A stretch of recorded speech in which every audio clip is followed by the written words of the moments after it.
Father God, guide him wherever my hands can reach. Keep him steady and his spirit strong. And whenever the road gets heavy, carry him home to me.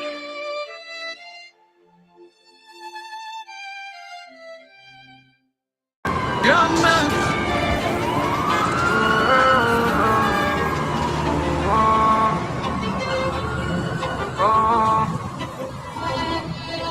Young man, it's time to take a stand and come on now this life you live. It's time to assess just what life is.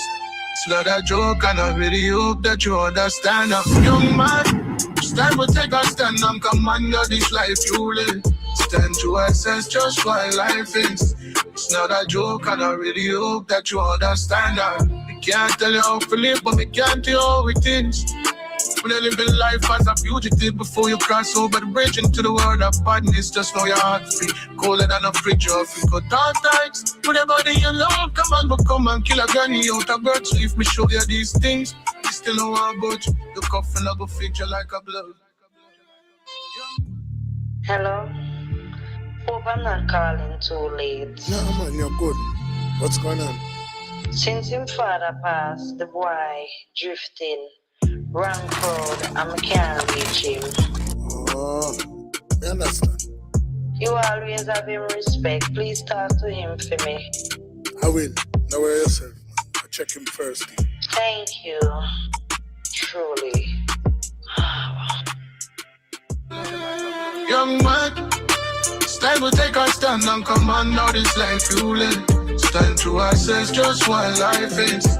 It's not a joke and I really hope that you understand now. Young man, it's time to take a stand and come on now this life you live. It's time to assess just what life is. It's not a joke and I really hope that you understand now.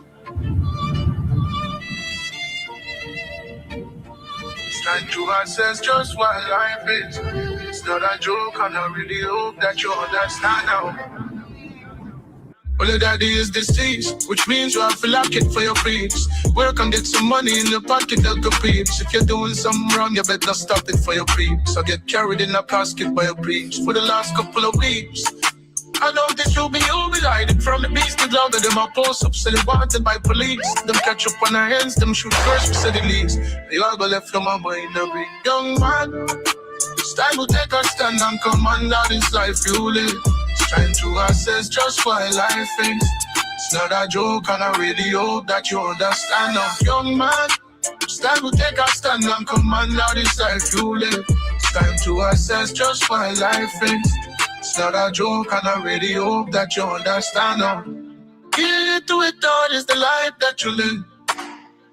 So if you no give up, we forgive up. Oh, when the faith deliver, and a dip and blood a shiver and a gap because you kill up got the drop and you couldn't pop your strap when I lock it's not enough. So rock, result might be that if you not take control of this life you go. Young man, it's time to take a stand and command of this life you live. It's time to assess just what life is. It's not a joke and I really hope that you understand that. Young man, it's time to take a stand and command of this life you live. It's time to assess just what life is. It's not a joke and I really hope that you understand now. Young man, it's time to take a stand and command of this life you live. It's time to assess just what life is. It's not a joke and I really hope that you understand now. Young man, it's time to take a stand and command of this life you live. It's time to assess just what life is. It's not a joke and I really hope that you understand now.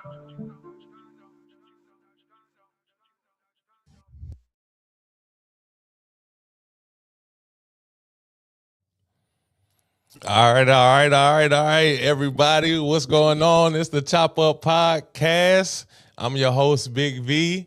Shout out to my Chop Up family. Shout out to Hoffa. Shout out to Sam Toucan. Shout out to Crazy Joe. Shout out to Third World Digital.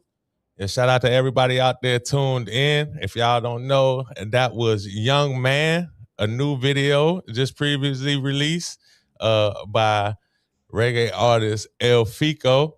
Man, how you doing today? I'm chilling, bro. I'm chilling, man. I'm in the building. Yeah. As we say in Jamaica, we're there. Wow, what our vibes, you know? Yeah, For sure, for sure. yeah. I got questions about the young man. I got about the young man single, but I'm Hmm. gonna save it for a little bit later on in the interview because I peeped the message. I I peeped the feel you. message, and I I feel want to you. see, if other people peep the message that you released in that single, man. But Mm. we're gonna start early for my people, for the Chop Up family, for everybody watching who is not familiar with you. I'm gonna get into some early background. So, Okay. like, for the people just discovering you, who is El Fico and where does your story begin? Well, El Fico as a person, as an artist, I would say, many, many moons ago. I think if Abraham Lincoln said it best, four scores and about, about 35 years ago, man, I I stumbled into music, like literally by just being around like Jamaican, and it's like Jamaica is a place of like many sound systems. You know what I'm saying? So, obviously, that's my background. And, literally what happens is wherever you travel, whenever you travel outside of, your culture and go somewhere else, you kind of like bring that with you. You know what I'm Mhm. saying? So you find people that are like minded or close to the culture. Um, so one of my earliest exposures to music was through sound system. You know what Okay. I'm saying? I used to be around a sound called Digital. Hmm. Um, Digital Sound. It was owned by some good friends of mine, and I mean, one of them actually happens to be my partner. His brothers, they were older than us, so they had like built the sound system. The DJ's name was Devon. His brother's name was Junior. There was Wayne and Arville. So these guys had the sound system that I used to just hang around. Yeah.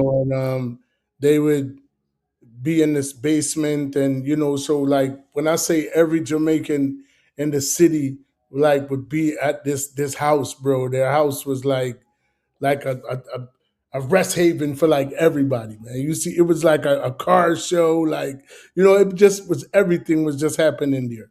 You know what I mean? But the only thing that kind of lured me there was the music. And early on, I just like kind of always would be there, around that environment. And Hmm. then one day, I think one of his brothers handed me a microphone and was like, let me see what you got. And the only thing that could like come to mind when I heard the instrumental was a song that, I don't know if you know this group called Surface, but I think they were produced by Babyface. They had this hit song called "Shower Me with Your Love." You know Oh what yeah, yeah, I'm saying, bro? So I used to like, my voice was a lot more refined back then, you know what I mean? yeah. And even without that specific training, I grabbed the mic and I just realized everybody started going crazy. You know what I'm saying? So in Jamaican culture, they start beating on stuff and, boop, boop, boop, boop, boop, you know what I mean? Like, if you're not accustomed to it, you probably gonna be ducking or thinking they're going crazy. But that was just the praise. So I kind of was like, yo, I might be on to something. So like everywhere I would go, I would sing this particular song and I would get the same exact response. You know what I'm So you had saying? to shower me with your love. Yeah,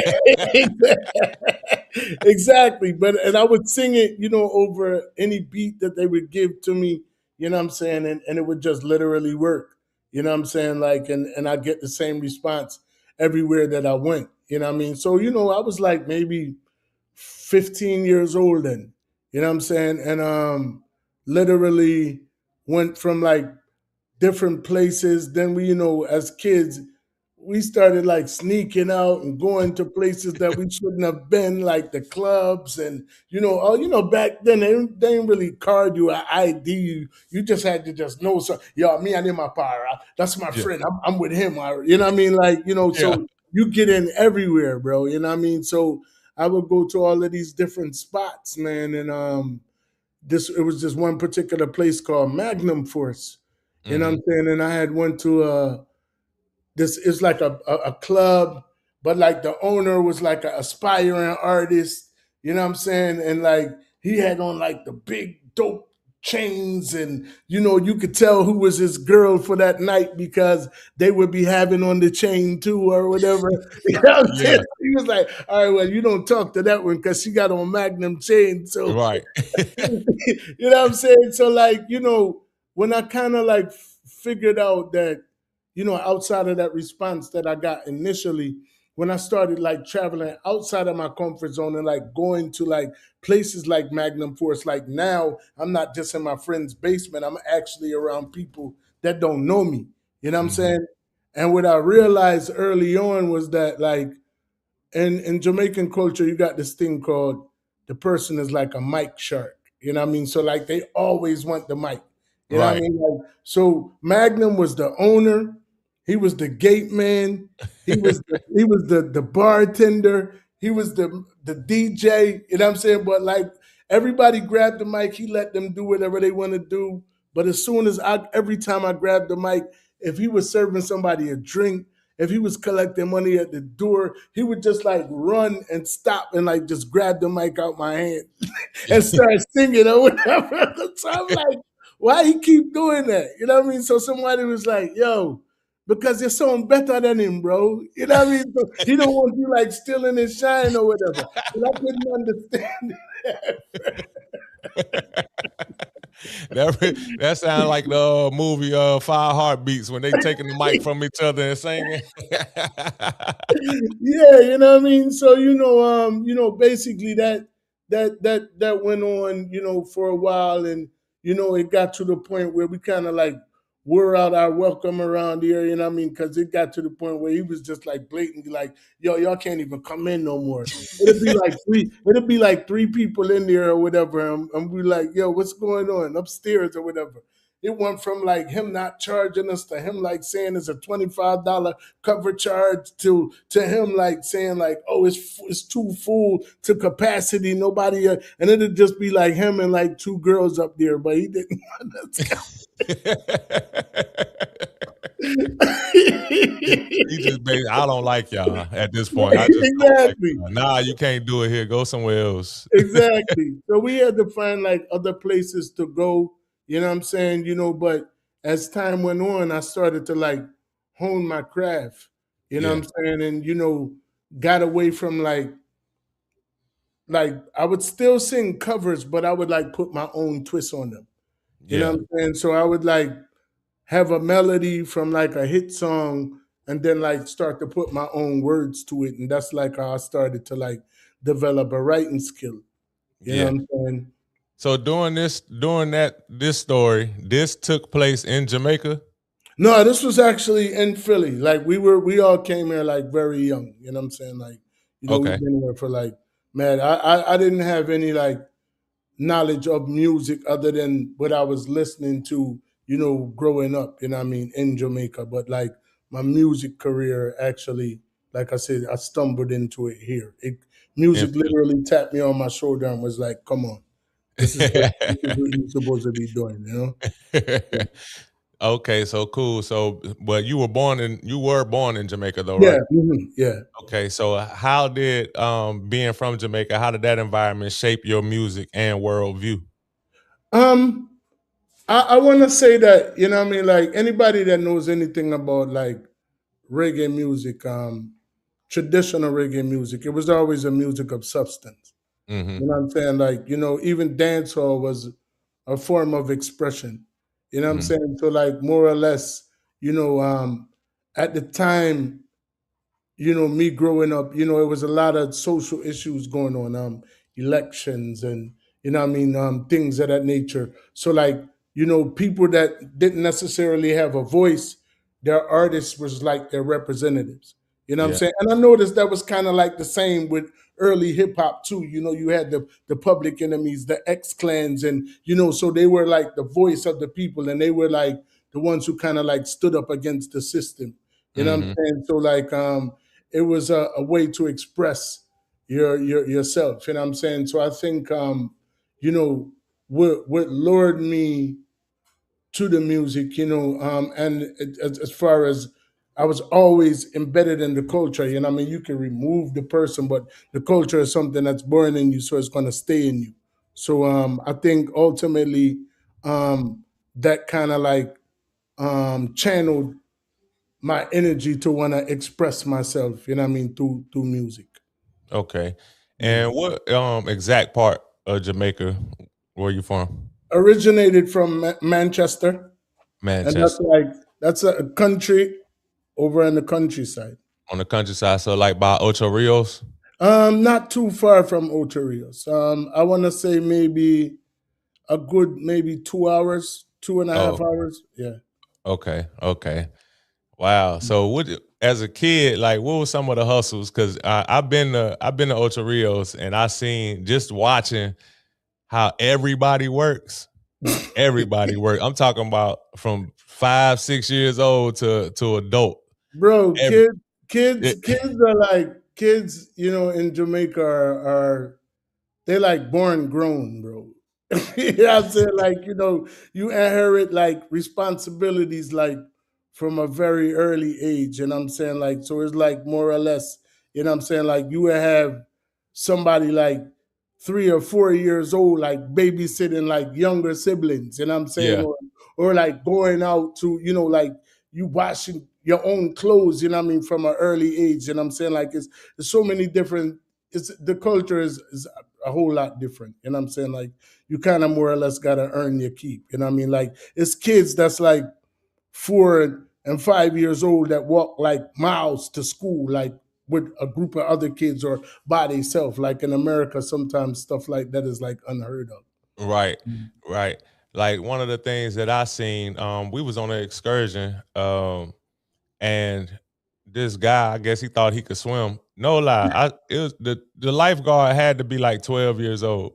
12 years old. I seen that little boy jump off that boat and get the man and drag him back to the boat and then just hop back up and stood where he posted up at. And I was just That's like, great. Nah, that's this, that's how they be, man. Like it's like you can hold a full fledged conversation with a 5-year-old and like it'll be sensible. You know what I mean? Like, yeah, even if they don't like have like school, but just like street knowledge and just like, the ability to articulate themselves well, is I think is a commonplace with just about anybody from Jamaica. yeah, for Yeah. sure. So, what first made you fall in love with reggae? Um So it was two particular artists, bro, that I could remember, being here, like I said, around the time when I linked up with my friends or whatever.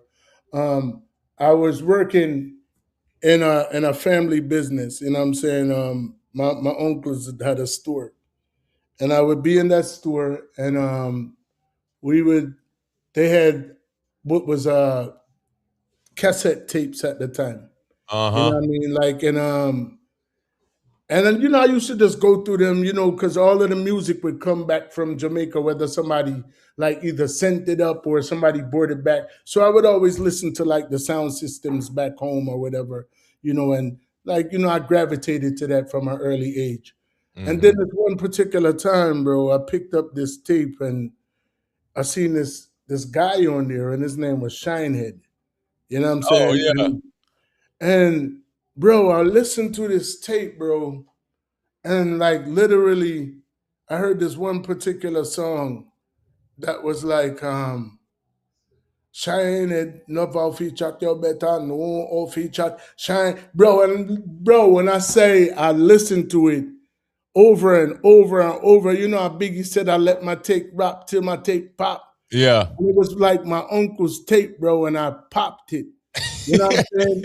And I literally had to like learn on a whim how to like dissect this man's tape. You know what I mean? Open it up and then mend it back together with In some the back. Scotch tape. You know what I'm saying? Like, so anybody that's old school know, I performed surgery on the stage. I cut out like probably a verse of the song, but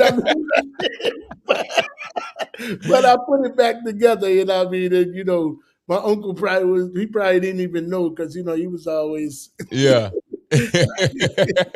Yeah. trying it. And then one of my first live shows was that I attended was with a friend of mine who's no longer here. At the end of the Young Man video, you seen like a wall of like people that was instrumental in my career and people that I grew up with, and we went to a Shabba Rank show, you know, Okay. and Shabba was here in Philadelphia at this place called the Urban League Center.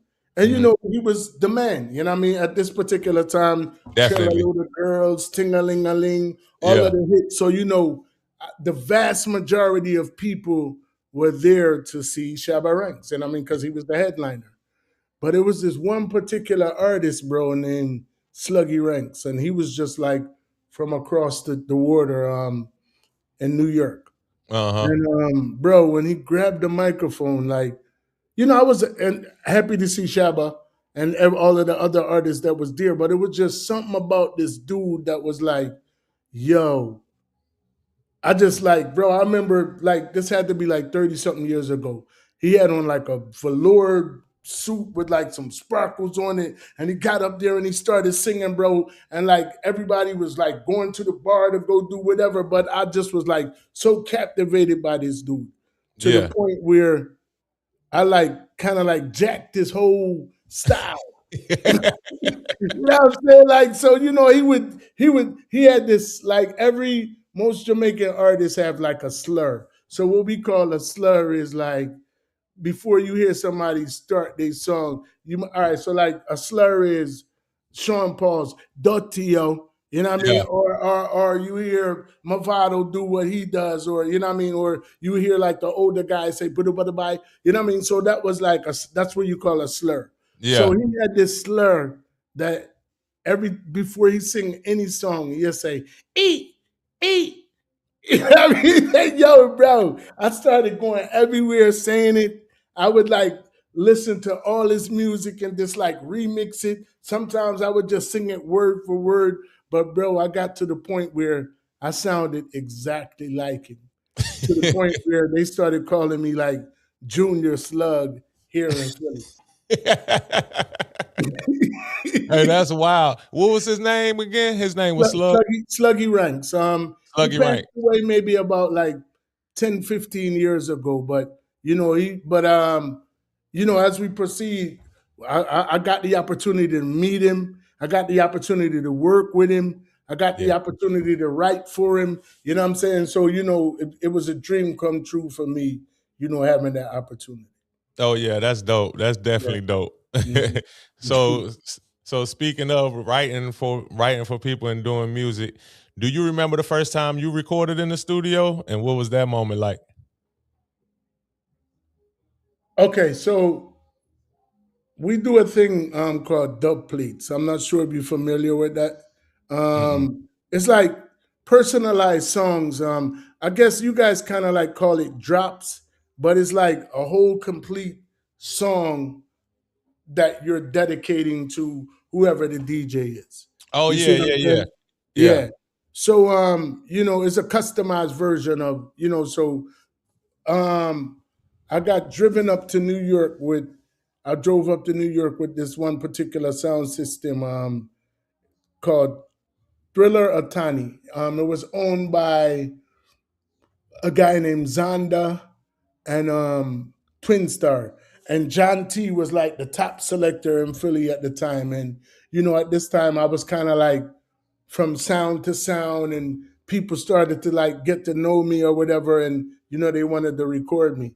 And I went up to New York, bro. And it was my first time like leaving the city, like especially on that type of mission. You know what I'm saying? So I went to like New York, and when I went to New York, bro, the first person that I seen in the dub plate studio was Shabba Ranks. Wow. You know what I'm saying? So I'm like literally starstruck at this point because I'm like, yo, I'm in the same space as him. You know what I mean? So I got into the studio and, did my thing. It was a cover over a track, you know what I mean? And people was digging, what I was doing or whatever. I didn't really get no notoriety. I was nervous as hell, you know what I mean? Yeah. But that was my first time actually recording in the studio. Oh man. How did you feel about the finished product though? It was dope, man. I mean, hearing it being played, it was a customized song, so only that particular sound would play it. But like, they were a big sound system in the city, so they would have events where it'd be anywhere from 200 to 300, sometimes even 400 people there. You know what I'm saying? And they would play it. You know what I'm saying? They probably wouldn't play mine like at prime time, but it would be a couple people there, and it was always good to be amongst my peers for to be like, yo, I mean that, that's me. You know what I mean? Like, so that was exciting. Yeah. You know? So your career has spanned. I did some research. Like your career is like over a decade or two. So Decade, bro. We got 35 years under my belt. yeah. I mean, don't let the young face fool you, bro. I've been at like a decade or two of music, but like when I looked on YouTube, I was like, wow, like bro did a whole lot. Shout out to Sherry M, dude. I meant to shout her out at the Yeah, beginning. big Shout up out to Sherry. Wicked publicist, you know what I'm saying? Big up yourself, mommy. Shout out to her, man. She was on me like you gotta interview El Fico. You gotta interview him. He'll be a good one for sure. And so I went down a rabbit hole, but it brought this question to me because you spanned over so many decades. Like what keeps you motivated to keep making music? I mean, you have your moments, bro, where I think music to me has always been a refuge. It's always been therapeutic. You know what I'm Right. saying? I've endured a lot of situations in my life, you know what I'm saying, that, would probably like break the average person. You know what I'm Mm-hmm. saying? And probably would have broken me if I wasn't able to pour it into music. You know what I'm saying? And like every song that I've ever done, bro, and I'm being totally honest with you, has Mm-hmm. been an aspiration or an inspiration or a testament of something that transpired in my life. Every single song. You know what I'm saying? I haven't literally put pen to paper in close to like 30 years. You know what Wow. I'm So you just saying? walk in there. Yeah. Yeah. I compose and I compose, produce, like do all of that in my head. And I have a vision of what I want it to sound like. And, before I even get in the booth. I was one of the first people to like walk around with like a whole studio in my book bag. You know what I mean? Like I had the whole setup where I would like just cut vocals. I'd be driving and pull over on the side of the road, cut a song.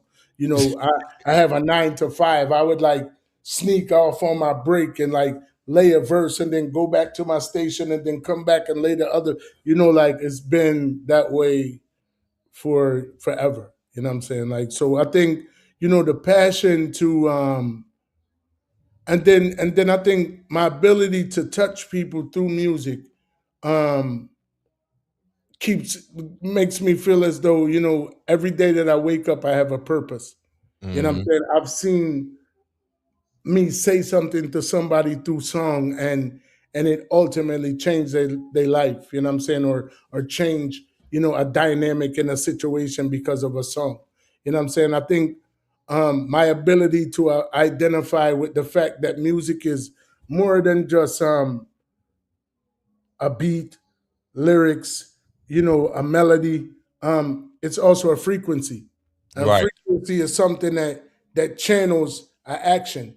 When you get into a car and before you drive off, you're gonna hear universally, no care where you go in the world, you're gonna hear bing, bing, bing, bing. You Yeah. automatically know that you got to put on your seatbelt. You Yeah. know, so it's like music has that type of frequency. When you hear a sad song, you cry. If you hear Mhm. a song from 15, 20 years ago that your grandma used to listen every morning, even if she's no longer with you, it's going to bring you back to that moment in time. You know what I'm saying? People have music to work out to. You know what I'm saying? Like, so the music is life. You know what I mean? So I think as long as I continue to love life and as long as I have the ability to create, I'm going to do just that. You know what I mean? So I Yeah. think that's what's the driving force behind me doing it. So now, full circle. That brings me to the Young Man single. Mhm. Um, we would definitely like to know what stories inspired that song. Um, like I said, bro, I've been through some things in life, and one of them most recently just happened to be a Category 5 hurricane. Mm. Yeah. You know what I mean? Like I was in Jamaica when Melissa was there. You know what I'm Wow. saying? And I sat by a window and watched one of the biggest trees in the yard fall. You know what I'm saying? Like, like uproot from the ground. Right. You know what I mean? I was there with family. You know what I mean? Like, I have, two sons who reside in Jamaica like they're my sons. Like I raised them like they're my sons. You know what I'm saying? And they in the same facility. I reside in the same yard in Jamaica of somebody who raised me like that I was his son. You know what Right. I'm saying? So it was like, generational. Um, During the course of me being down there, I was kind of stuck for a while, obviously, couldn't get back. You know what I'm saying? And I'm around, one of, like my sons and basically he knew that I did music, but he didn't really know to what extent. You know what I mean? Because Hmm. obviously he's a whole lot younger than me. They listen to they on a whole different wave or whatever. You know what I'm Right. saying? So they looking at me like yo pops or whatever, and I mean like they probably think I'm coming with the oh whatever, and I be like but he heard some stuff and we were like driving around in the car and like he was hearing my stuff and like he was really really like enthused by what he was hearing, you know what I'm Mm. saying? And then his little brother came into the car and he was like, yo, I want to hear this. And he like, no, like adamantly like, no, we listening to this, you know Yeah. what I'm saying? So boom, I ended up going home or whatever, coming back to the States. And tragically his biological father passed. Right. You know what I'm saying? And once we got word of that, um, what transpired was, every just think about, my father passed tragically. Hmm. Even though I wasn't in the midst or even old enough to understand, I still had that vengeance in my heart, and like anybody would. If anybody that's close to you like passed away, like it's like how can somebody tell you that like you don't wish bad for the person that took them That away from did you? it. Yeah, Yeah. you see what I'm saying? Or even, in a state where everybody's like kind of ego driven, oh, I gotta do this or I gotta do that. You know what I'm saying? Like feeling like you up against the world and like you could take on the world, because of what transpired. You know what I'm saying? So, he decided that, he wanted to take a route that probably would have ended up bad for him. You know Hmm. what I'm saying? And obviously, naturally, instinctively, everybody was talking to him. You know what I'm saying, and telling him what he shouldn't do. You know what I'm saying? Like you shouldn't do this. Don't do that. Don't do that. But what I found out with young men is that the more a lot of them, the more you tell them that they can't do something, the more that they feel like they want to do that. You Yeah. know what I'm saying? And you kind of like drive them away, especially when they that young and you really don't know what they're dealing with. You see what I mean? Right. But I had lost my dad, you know what I'm saying? So I experienced it firsthand. So, I was on a group call, a family call, and it was like a intervention in a sense, and everybody was trying to like get him because by that time the funeral had taken place. he had like relocated to, where his father was living at, what I'm saying, which is, in another parish. And they were trying to get him to come back home, and they had me on the phone and I really wasn't saying anything. And they were like, well, why don't you say something to him? And I just kind of looked at him because we were on video call, and I said, when you finish talking to them, I'm gonna send you something, and I want you to tell me what you think about it. Yeah. And I have like this app on my phone where I could like literally record, like just on a whim. Right. And I started recording the rough sketch for the song, and I downloaded it and sent it to him on WhatsApp. And within like 10 minutes, he called me back. And he had like tears in his eyes, and he was like, you don't know what you just did. Mm. And then he just like hung up the phone on me. So I'm like, oh my God, like, is he gonna crash out? Like, Right. What's going on? And I'm calling him back, and like, he didn't answer. Mm. And I'm like, I don't know what to make of this. You know what I mean? Right. But I was still trying to be positive. The very next call that I got was from his mom. You know what I'm saying? And when she called, she was like, what did you tell him? And I'm like, what do you mean, what did I tell him? You know what I mean? So I'm thinking like he done went off on the deep end now or whatever. And she spent the video camera around, and he was there. He came back home. And it was a result of the song resonating with him, you might not really can understand the dialect or the deep accent, but the very first line in the song is, I can't tell you how to live, but I can tell you how it is. When you're living life as a fugitive, before you cross over before you cross over the bridge into the world of badness, just understand that your heart has to be cold like a fridge. You have to cut all ties with everybody that you love, because man will come and kill your family out of grudge. And if I show you these things and you still don't want to budge, then your coffin's gonna fit you like a glove. Yeah. And it resonated so well with him that he's been home ever since, and and working. And if you call his phone right now, it's the ringtone on his phone. Yeah.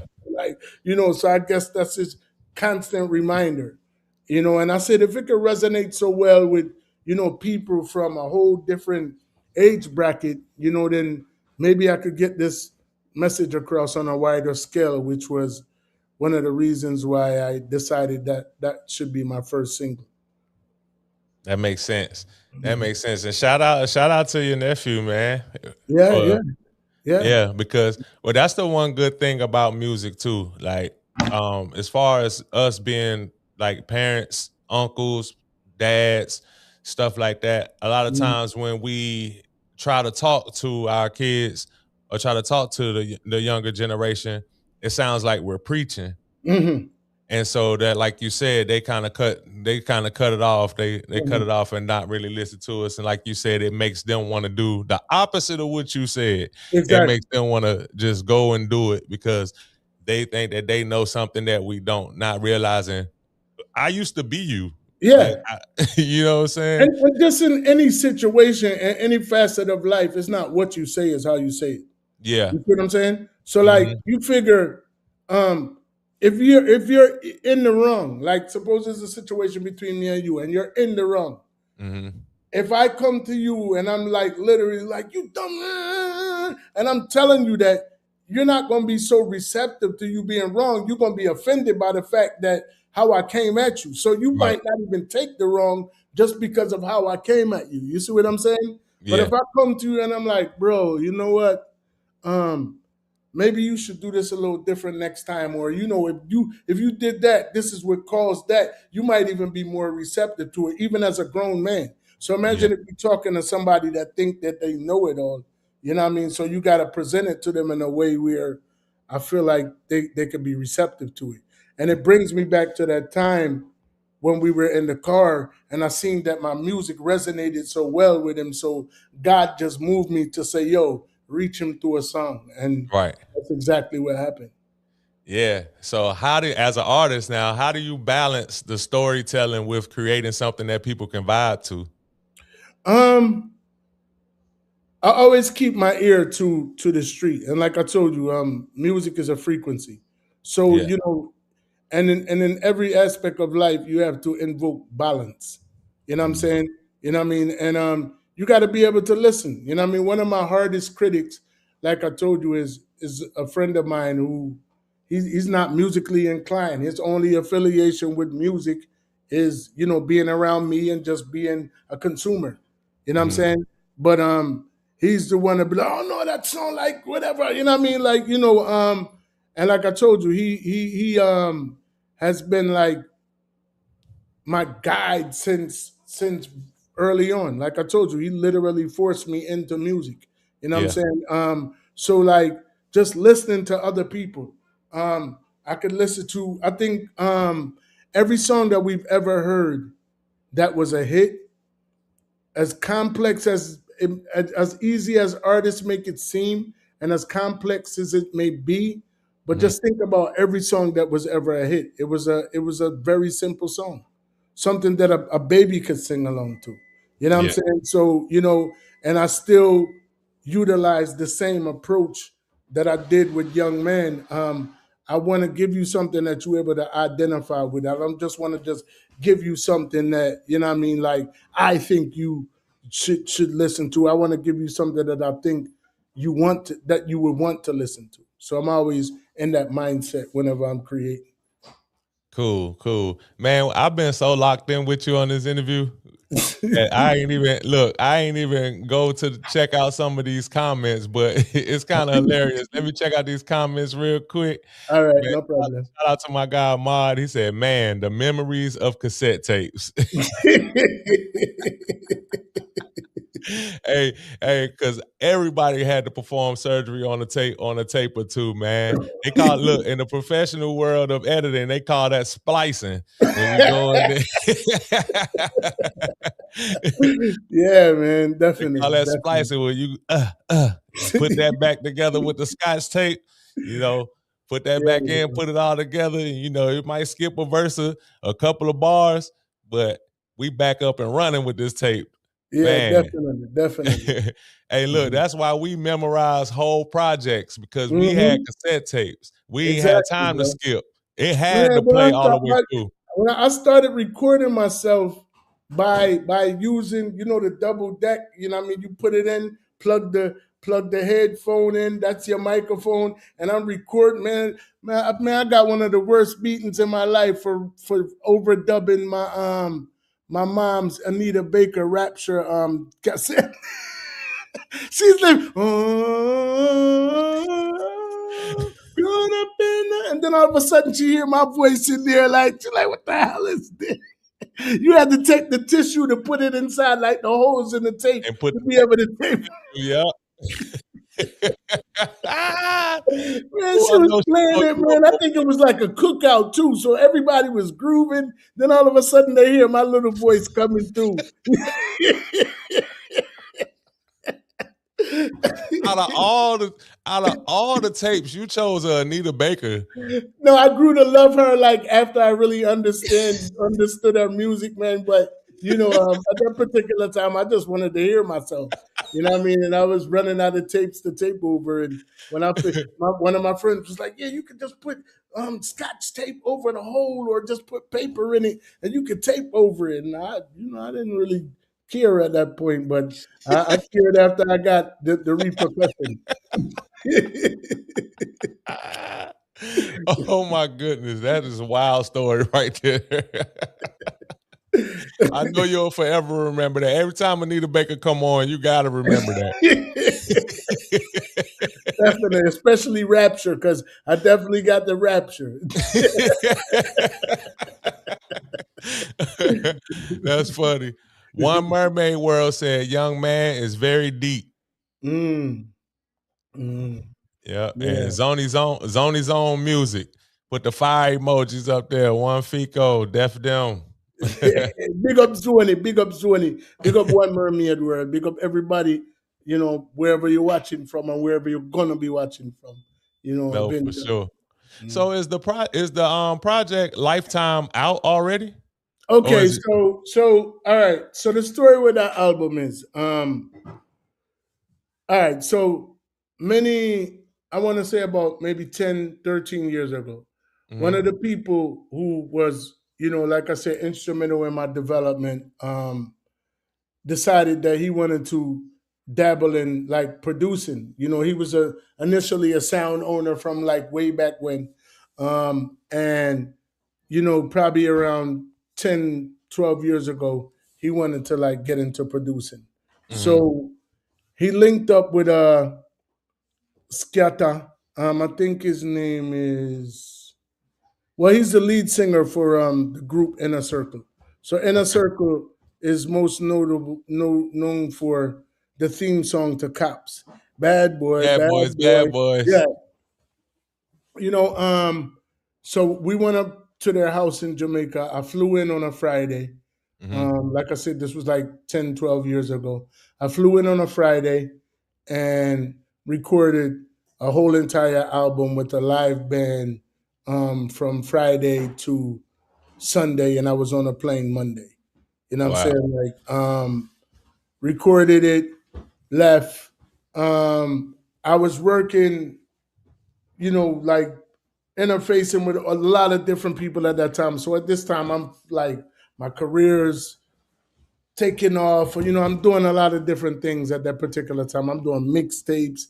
I'm doing shows like everywhere from England to California, all over. And the album, for whatever reason, he kind of shelved it. You know what I'm saying? Like it never seen the light of day. Oh, Um, okay. and we still talk from time to time. We would see each other, and he would always say he had aspirations of like putting it out. You know what I'm saying? And basically, I started this journey of getting ready to put out my album. That my label, that consists of myself, um, my partners, what I'm saying, Mickey and Leroy, we have a record label called Freeway Music Group. And Mhm. we have distribution through the Orchard. So we decided that, all right, we're going to put this album together. So Young Man kind of like started to get like everybody a buzz. I'm sending it to everybody. I'm sending it to everybody. And then boom, I started to get in like, real intricately involved with like the administrative part of it. So I get like if my song is played anywhere, I'm getting notifications on my phones. If it's any releases, if anything happens with my music, I'm getting a notification on my phone. So I want to say maybe about 3 weeks ago, I get a notification on my phone like, oh, new release. And I'm like, well, I know I dropped Young Man, but that been out already. You know what I'm Yeah. saying? So, and then it's like, new release, new release, new release. And then it's like, I'm like, 13 new releases, what? I'm saying that I'm like, hold on, like, so I look and I see Lifetime, and I see this picture of me like before the dreads, and I probably was about 26 years old in that picture, and you know what I'm saying, and I'm like, what the hell? I'm like, oh, hold up, he put this, but huh? So I Yeah. just wanted to make sure my credits was on there. And then, I gave him a call. We had a nice off the ear talk. And, we definitely, it's me. So, you know what I mean? I'm not shying away from it. It's definitely my music. And I'm saying, it wasn't the direction that I was planning on going right now with where I'm at, Right. but it's out, so like at the end of the day, yes, that album is out, but it wasn't put out by me. Wow. Yeah. I didn't know that I was about to dig into that with that question because I was like, it's all good. It's all good. because when I was talking to Sherry, I'm like, his project is coming out, is because I didn't think you had a date for what we were working on, but that Young Man single is out, and Yeah. then she sent me some other songs that's and Mhm. not for everybody else to hear, but I checked some of them out, Right. but I was Right. like, wait, it's out, But Yeah. okay, so that explains that Yeah. confusion right there. Yeah. So it came out, I think it probably been out for maybe like a month now or a little less, maybe going into like 3 weeks. You know what I'm saying? There's some of my classic stuff on there that I was ultimately planning on revisiting, you know what I'm saying? Because I didn't know if he was gonna actually put out the album. You know what I'm Yeah. saying? But you know, at the end at the end of the day, it's still something that I'm proud of. You know Yeah. what I'm saying? Like, you know, at the time when I did it, my heart was in it. You know what I'm saying? So, you know, and my heart's still in it, but it's just not my primary focus right now. You know what I'm Yeah. saying? Like, you know. But it's What song in your entire catalog do you think was the most slept on? That's a good question. Nobody never really um I got a story for you, bro. This is the first time anybody has ever heard this story, like on any kind of public forum. Okay, so you familiar with Bounty Killer? Yeah. Okay. You familiar with No Doubt? No. You got to know No Doubt, bro. Gwen Stefani?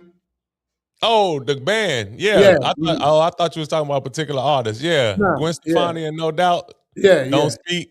Yeah. Yeah. So they did a collaboration with Bounty Killer called Hey Baby. And that was the biggest record that Bounty Killer ever did in his whole entire life. That record was produced by the late great Sly Dunbar, who I had the privilege of working with for many years. He's a part of the Rhythm Twins, Sly and Robbie. For anybody that doesn't know, from Grace Jones to Bob Marley to No Doubt to I heard this little girl, her name is Maxie. Her beauty's like a bunch of all those anything that you've heard. And if Like I ever told you Sly, about Sly played Maxie, on, yeah, you would exactly. say I don't know what I know. Sly is played on like literally a million records. You know what I mean? I'm not even exaggerating. You know what I'm saying? And I had the opportunity to be there when he was coming up with the drum pattern for the No Doubt and Bounty Killer collaboration. We were under the same management team. He played the track for me and he was like, yo, let me hear what you got for this. And I did 16 bars on the track. And when I did the 16 bars, he was like, yo, we putting this out. I didn't even know that it was going to be with No Doubt. I just knew I was there with a Grammy Award winning Billboard topping icon, you know, from the world of music, you know, and I had the opportunity to be there with him. And I was just happy to, you know, put my voice on the track. My Right. manager thought that it would have been a better choice to put a more established artist on it. And he took my verse off of it and put Bounty Killer's verse on there. And the song went probably diamond. You know, literally Bounty Killer didn't even know who No Doubt was at the time. He didn't Wow. even want to be on the song.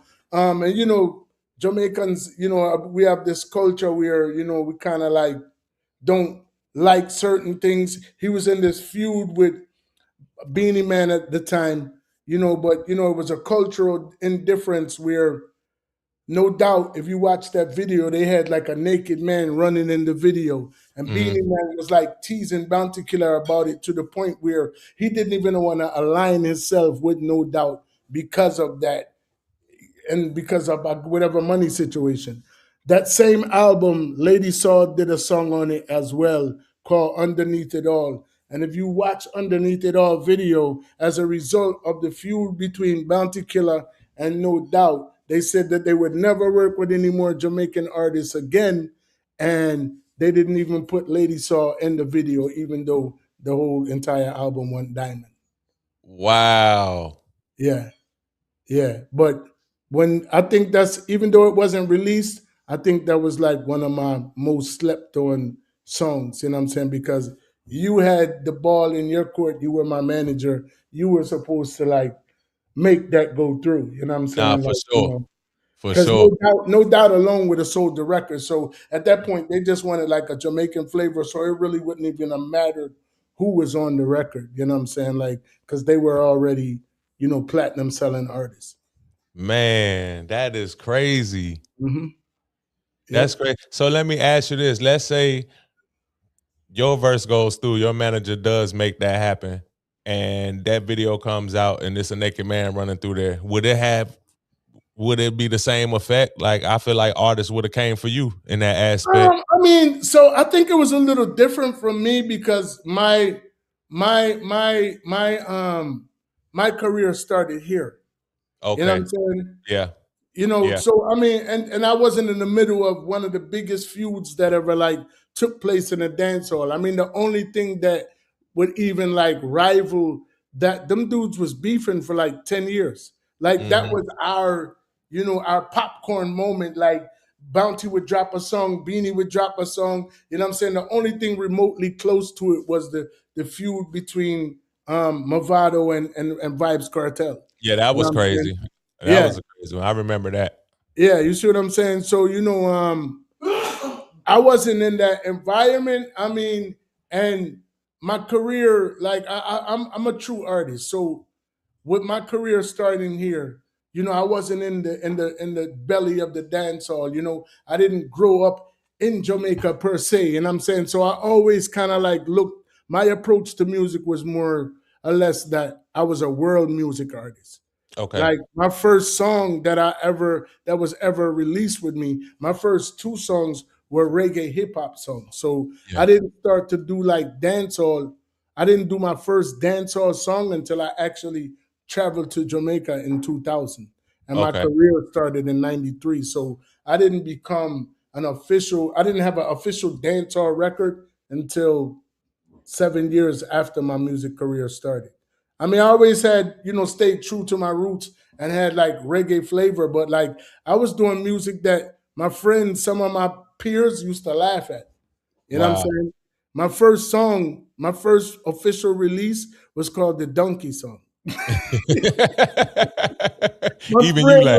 My friend laughed me off the block, bro. Like, I came on the block and it was a 12-inch. But that same Donkey Song was on rotation on every major station here in Philadelphia. Yeah. I was 17 years old getting $500 a show and I only had one song. You laughing to the bank. They laugh you off the block. You laughing to the bank. Hey, that's how I go. Yeah. Definitely. Well, yeah, I think that was like one of my most slept on opportunities and songs. You know what I'm saying? Like, Man, but I was happy to be in that environment. You know what I mean? I was, at any given time, you got Maxi Priest over here, you got Lisa Stansfield walking through bro, I had been in the presence of greatness on so many different occasions and so many different places, So I think that that prepped me for this moment in time.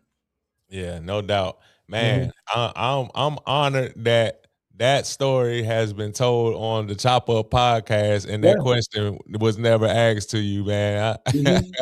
That's a gem right there. That's crazy. And then, so that's two things back to back. Like he's the manager, or who is that dropped the Lifetime album? That was crazy because the momentum of Young Man going around. Yeah, I mean, and we know that, we know that it was a tribute to the fact that you can't front on greatness, bro. You know what I'm saying? Like, he wouldn't have spent his money if he didn't know I was hot way back then. And I was dormant for a while. I mean, like I said, we started a podcast. We done did movies in Jamaica. Like we done several things. We got grandkids now. You know what I'm saying? Like, so it was a lot of different things that we had done. So I think in his mind, he was probably like, well, he old, he on the downside of his career. So nobody was expecting me to come back with such force. You know what I'm saying? Yeah. And I think it sparked the fire under him that was like, oh shit, I gotta drop this now. You see what I mean? Yeah. And it's like, I get it. Is it unethical, You know what I'm saying? Or, should we have talked about it? Maybe it could have been like a collaborative effort, you know what I mean? Where, the focus could have been primarily on this album. Let me drop these two singles, then we could segue. That conversation wasn't had. I'm not mad at him. You know what I'm saying? He spent his money. You know what I'm saying? He had faith in me at that particular time, and now he has a renewed faith. I mean, I'm not gonna say I would do the same thing, but like I said, I didn't even expect to drop Young Man after being dormant for so many years, and it debuted at number 38 on the iTunes charts in UK. You know what Yeah. I'm saying? Like, we dropped it on the first. And remember, we felt like we didn't have a market in England, but obviously we do. You know what I'm saying? Obviously. Because the song dropped the first, and by the sixth, it was number 38 on the chart in the top 100. That's past the halfway mark. Man, and you said you recorded, I mean, not recorded, you performed in the UK before? Oh, bro, I'm a fixture there. You know Wow. what I'm saying? Like, my first time going to England was in 2000. Mhm. Once again, my manager at the time, you know what I mean, the one who pulled me off of the record, told me like, yo, Jetstar was like one of the primary distributors of reggae at the time in England. Yeah. And I'm like, yo, I know some people that know Jetstar or whatever, and no, as a matter of fact, a producer that I was working with over here named Computer Paul. He used to Mhm. reside in New York, but he relocated to Jamaica. His cousin was a point person in Jetstar. So he sent me directly to Jetstar.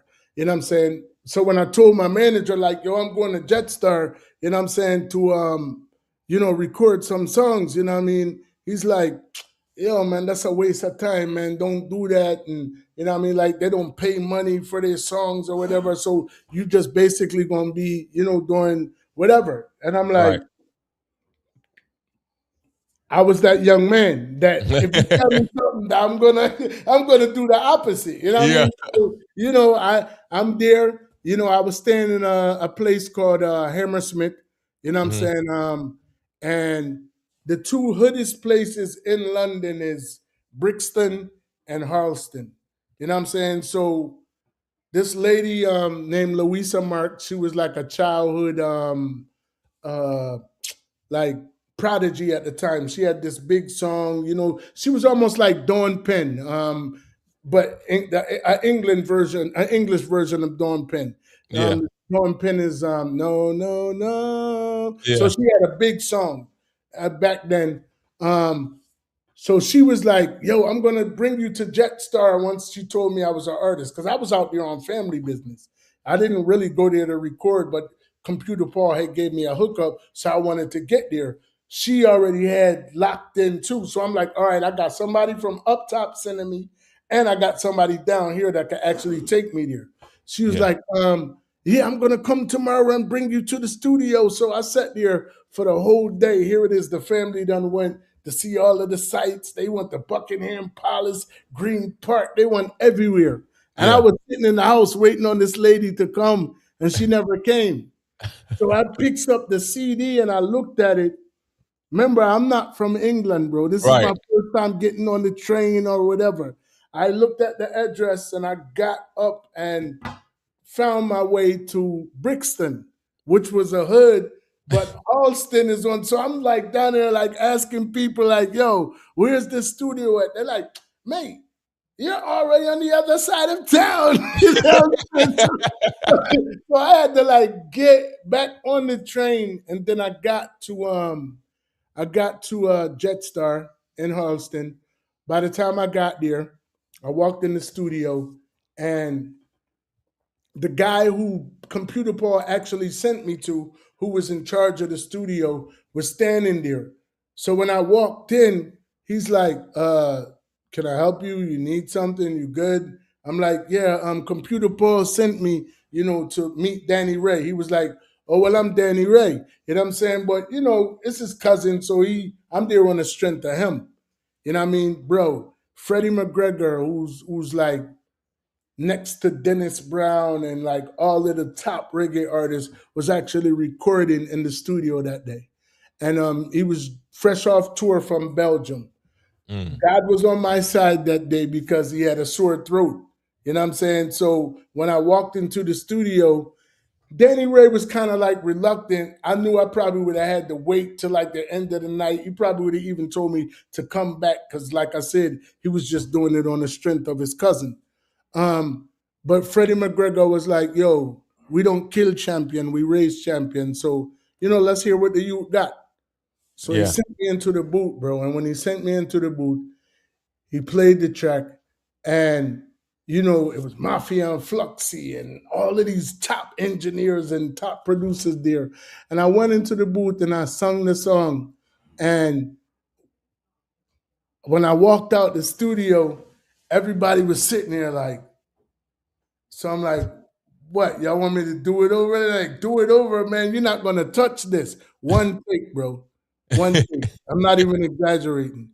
And it was the biggest song to date of my career. Wow. It's been on the charts in England for 26 years. And what's the name of this one?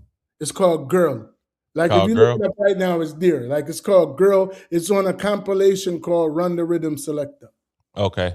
Yeah. And if you look at the bottom, Freddie McGregor is on there. He's the reason why I was able to get in the studio that day.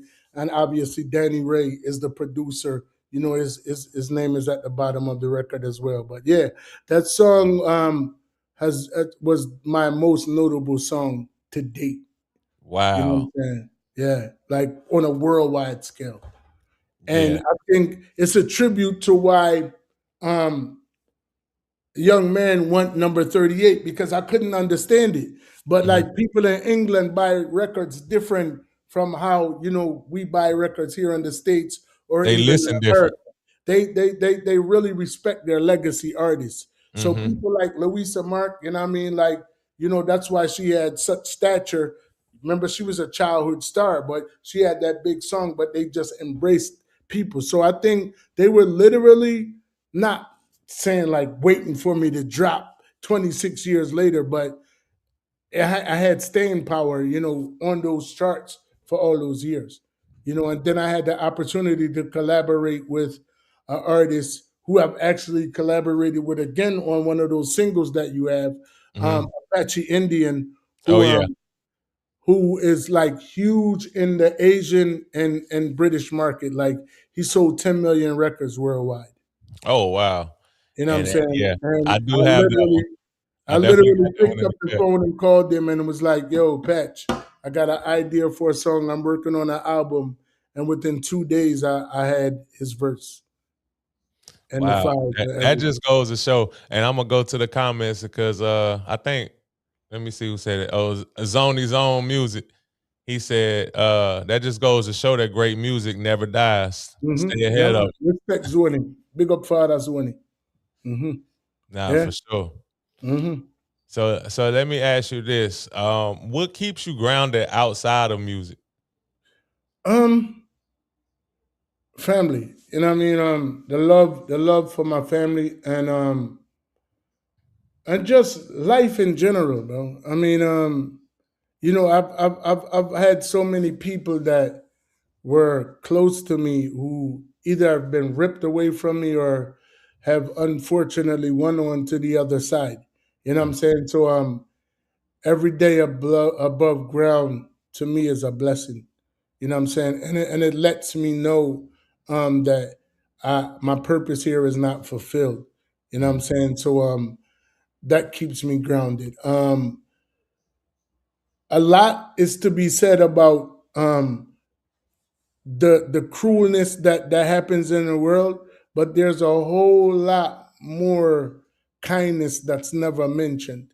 You know what I'm saying? And I've firsthand like witnessed that. You know what I'm saying? So the kindness of people and being kind to people, is what is what keeps me grounded as well.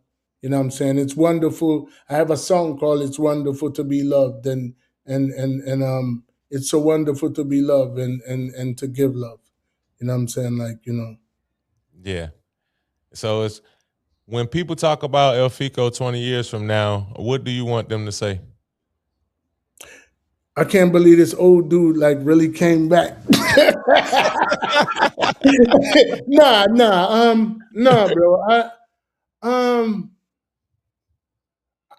I want to. I believe that I made my mark. I mean, because like I said, if I had 35 years in this, and to this day, name day, people still are talking about me. Um, the only thing that anybody who knows me and who doesn't know me on a personal level can affiliate me with is music. Yeah. And I want them to know that it's a gift that was given to me that I embrace. Um, and with the ability that I have to be able to create without putting pen to paper or just with a mere thought of a concept or whatever, I know that that comes from God. So, I just hope that they're able to get the message within in the music. You know what I'm saying? And that's why this latest journey that I'm on, I think I've identified my purpose, and I strongly believe that my purpose is to do message music. So I want them to know that um, there's always been a message in the music. For sure. If you could give one piece of advice to an upcoming reggae artist, what would it be? Get your business in order, bro. Get your business in order. We we we become blinded by the ability to reach people through music that sometimes the business aspect of it becomes hindsight. So you Yeah. got to curb your enthusiasm because the excitement of like people being excited by what you're able to do will kind of like make you just throw stuff out there, you know what I'm saying? And then you there, bro? I'm still here. Okay. Yeah, lights out. Now, you might just throw stuff out there and you literally don't have control over what it is you're putting out there. You know what I mean? So you gotta assess the business. Like I said earlier in the discussion, everything was with balance. You know what I'm saying? You have to invoke balance. So as much as you have the passion for it, as much as you have the creativity, you must also have the knowledge of what it is you're putting out there because it's your legacy. You know what I'm Yeah. saying? That you're playing with. I didn't know that I had songs on the church for 26 years until probably like a week ago.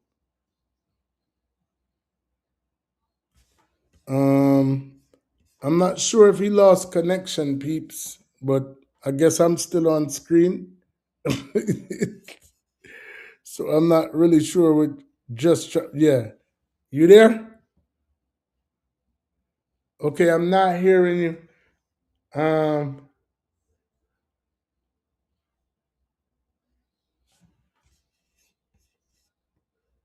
Peeps, not really sure what just happened.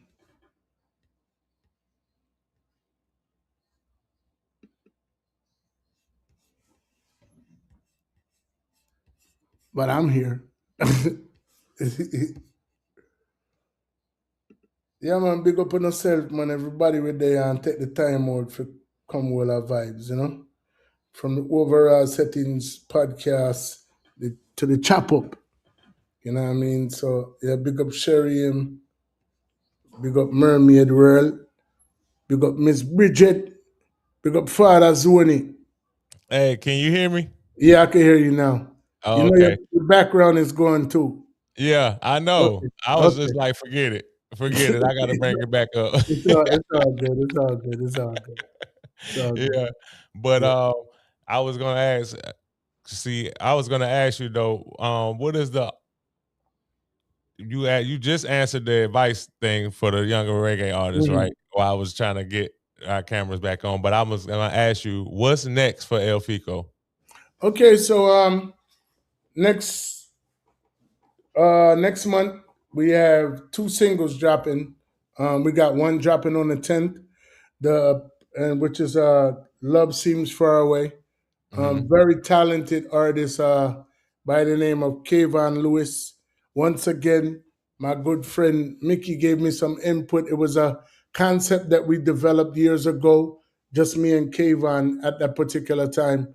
Um, and Kayvon is the first recipient of the Rising Star competition, which is the equivalent, is Jamaica's equivalent to like American Idol.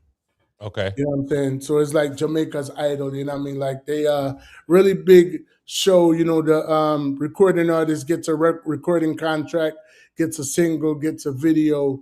You know what I'm Hmm. saying? And some of them have went on to become world renowned. I don't think it was as developed at that particular time. Um, when he just won, because he won like maybe like 10, 15 years ago or maybe more. But he's singing on cruise ships now and stuff like that around the world. But he's actually the lead singer on the track. You know what I'm saying? And then we have Apache Indian on that track, and that's Love Seems Far Away. And Yeah. I think it's definitely a climate for what's transpiring right now in this crazy world that we live in. You know what I'm saying? It speaks directly to a lot of issues that we're facing collectively. Um, and right in between there on the 10th, we'll be dropping Boom Chicky Boom, which is I'm gonna so, tell you. I'm gonna tell you. That's the one I'm feeling. that's what's up, bro. That's I ain't what's gonna up. lie. I played that jump back to back coming down to the studio. I was like, That's hey, crazy. hey. I That's told crazy. Cherry. I said, hey, I'm fucking with Boom. That's what's up, bro. That's what's up, man. I mean, I purposely strategically did that because like I said, Apache is very strong in the British and Asian market. You Yeah. know what I'm saying? And with us, doing everything from the muscle, we gotta uh make our dollars count. You know what I mean? Like, so we gotta put them where they make the most sense. You know what I'm Yeah. saying? So if you have a legacy artist who sold 10 million records, you know what I'm saying, who happen to genuinely wants to work with you know Right. what I'm saying? And who's gonna push this as if it's its own, you know what I mean, through his machine to his audience, that was more or less like a no brainer. You know what I'm saying? Yeah. Because he's already on the ground in England. That's where he lives. That's where he resides. That's where all his contacts are. So, it just made the most sense to do that. And we still have a song on the charts that we did 20 years ago. So this Right. is going to be something, that, we have. And then you have another artist who's in Jamaica. So you figure Kayvon is in Jamaica. I'm here in the States. Apache's in England. He got England and India sold up. You know what I'm saying? So imagine us working together collectively to push this record. Like, Yeah. I think I feel really good about it. And the message within the music, I feel really good about that as well. You know what I'm saying? So, I was slated to drop a single a month. But with the momentum that Young Man was getting, we ran it for an additional month, but it still worked out because I'm dropping two singles this month. I have one more single that I'm gonna drop after these two, and then ultimately we're gonna complete the album and release the album. Okay. Cool. Cool. And just for those that didn't hear before, what's the name of the album that's being released? That's currently untitled. Oh. I was initially going to call it All My Life, Hmm. but we have a Lifetime that's out right now, so it's like that's kind of like one in the Not the same. Like, quotations. like All My Life is a Lifetime when you really think about it. So Yeah. like I'm tossing around ideas in my head. I have so many. It's a collective body of music, bro. I feel so passionate about it. A lot of times, what jumps out at me, it might be the title of one of the songs, um, or it might be a ode to somebody that I feel as though is very instrumental, in it. I gotta bring it to me, but at this point it's untitled. But I have all of the music already. We just at the mixing and mastering and song selection stage right now. Okay. Okay. Mm. Okay. All right. So y'all heard that. That's to be determined. I can't wait to hear what the new title gonna be called. So I got two more questions for you. Okay. So the first one is, what's three things that you can't live without? Music. Um